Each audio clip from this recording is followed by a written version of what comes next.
OBD de trouble code description technique circuit de commande du chauffage du thermostat élevé. Qu'est-ce que cela signifie?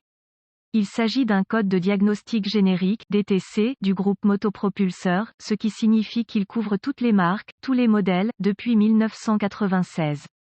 Cependant, les étapes de dépannage spécifiques varient en fonction du véhicule.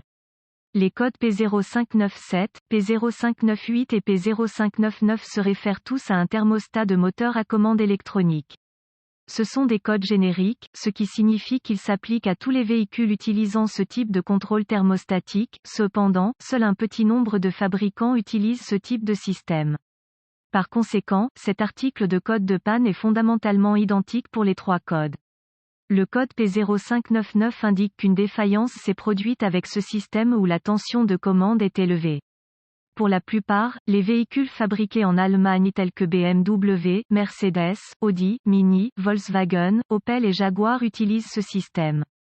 Le thermostat à commande électronique se compose de divers capteurs de température et de charge, d'un programme informatique et du boîtier de commande avec un thermostat intégré.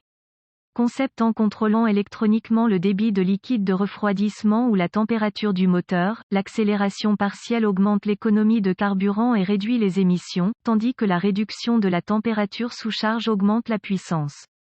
Symptômes. Les symptômes d'un code P0599 varient en fonction de la position du thermostat au moment de la panne, cependant, il est peu probable qu'il y ait une différence notable dans le fonctionnement du véhicule.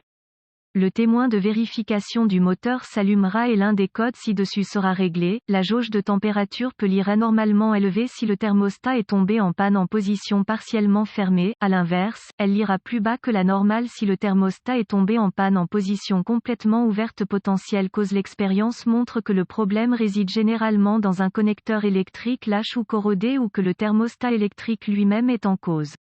Parfois, l'ordinateur motronique, gestion du moteur, tombe en panne, mais c'est la cause la moins probable.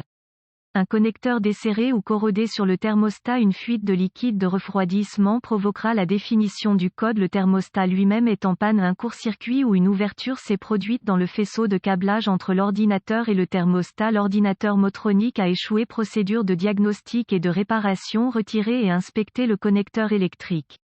Éliminer toute corrosion à l'aide de bicarbonate de soude ou en grattant. Appliquer de la graisse électrique et confirmer une connexion étanche. Inspecter le niveau de liquide de refroidissement dans le radiateur. De faibles niveaux de liquide de refroidissement établiront un code en provoquant une surchauffe du thermostat électronique.